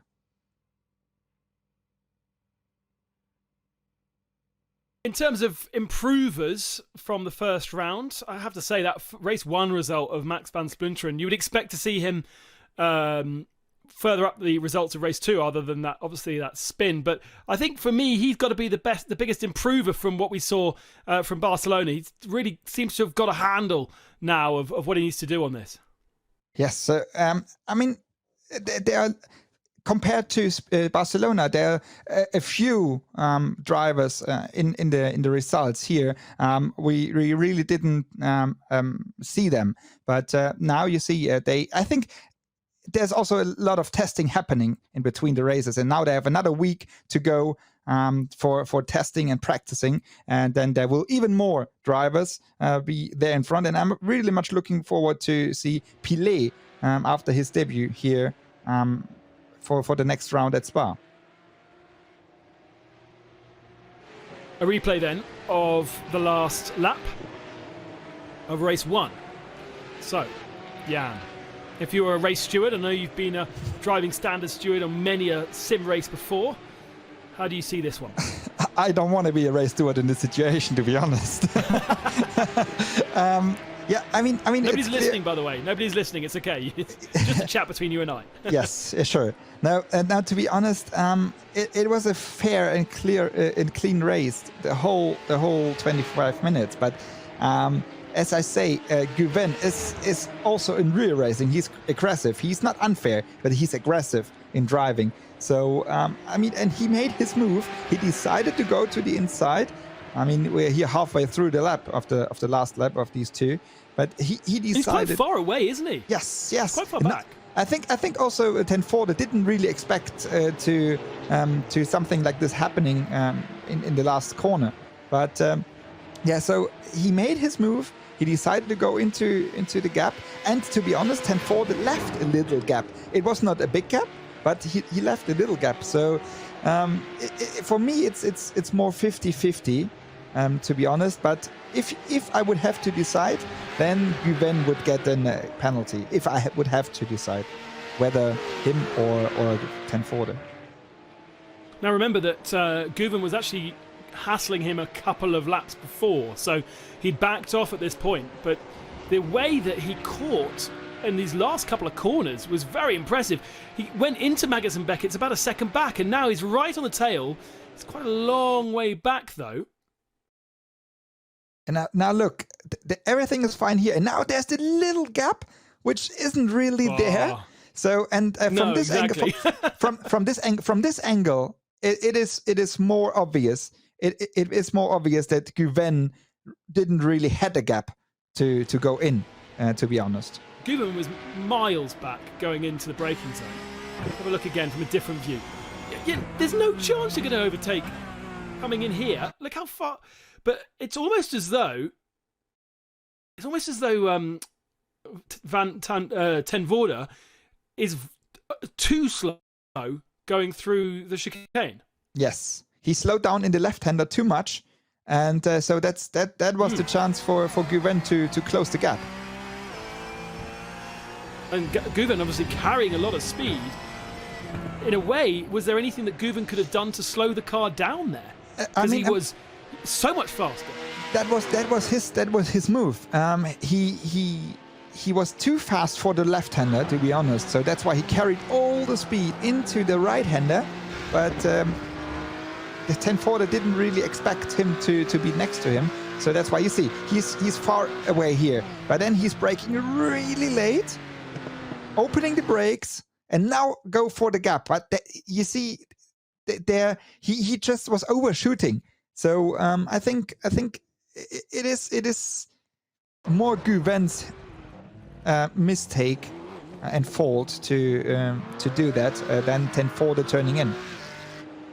Ladies and gentlemen, Jan Seifert, the driving standards advisor, has now made his decision, even though he said he wasn't going to. I knew I'd get something out of you. Yeah. It's just me and you. So there we go. Maybe that will be the story, because we're halfway through the season now. They're equal on points. We could easily see 10-Forder and Guven do the same thing again. Race 1 go to one and race 2 go to the other. But if there is some penalty points handed out to Guven, that could decide the championship. Yeah, for sure. Maybe we saw in this situation the decider of the championship, probably. So we will have an eye on it. As you say, we are halfway through, and the decision will be made between these two. I think we can say after halfway through. But I mean, it wouldn't be a nice decision about that, because we want to see it on the track, to let them fight on the track and. Let the best win, but maybe it was like this. There is a result then. 10-Forder's win over Guven in race 2, with Pereira in 3rd. And really, you have to say, there is a battle perhaps for 3rd position in the championship, but we don't know who's going to win, 10-Forder versus Guven, and maybe the classic thing of, do you need more than 2 cars to make an entertaining race? And to be honest, take away everybody else and that would still been a fantastic race, wouldn't it? The two of them battling it out. Let's watch a little bit of celebrity bad driving. Sorry, Nick. I know that you do watch. I apologise. How bad was this start from Tandy? Sitting 4th position on the grid. He's got Guven ahead of him. What happened here? So he was just... I think his reaction was just ways too late, because he didn't really have wheel spin, because everybody else was just starting and moving, and he was still standing. Yeah, as you say, no wheel spin, so he could have bogged down a little bit, perhaps. God, he was lucky to avoid Van Thor there, and he had another car coming hot into his tail, but again was lucky to lose out. But at least. He didn't, in the end, lose that many positions, but certainly he should have been right up the sharp end of things, coming down here, rather than where he was. Yes, so, it was for sure his fault, but to be honest, the start here is like in the real Porsche Mobile 1 Supercup. So you really have to play with clutch and throttle, and you really have to get the feeling for it. And maybe something in between these did not really work out, and so that's why he was not able to start on point. What happens if you don't have a clutch though on your system? Because so many of these steering wheels and pedal setups don't have clutches. I mean, you can have a 3-pedal system, like throttle, brakes, and clutch. Then it's easy. But you can also adjust your steering wheel with a clutch, maybe a button or a pedal or whatever. So you can adjust everything like we said before. Well, if you want to continue watching your virtual racing, Porsche is taking part in Formula E's virtual race happening right now. So go and search that one out and see how Neil Jarni and Andrea Lotterer are getting on. And if you enjoyed what you watched here, we will be with you next weekend. Next Saturday, same time, same place, same us. But a different circuit. Spa-Francorchamps, my favourite track in the world. And we'll be racing there, hopefully virtually and in the real world in September as well. Thanks for joining us. See you soon.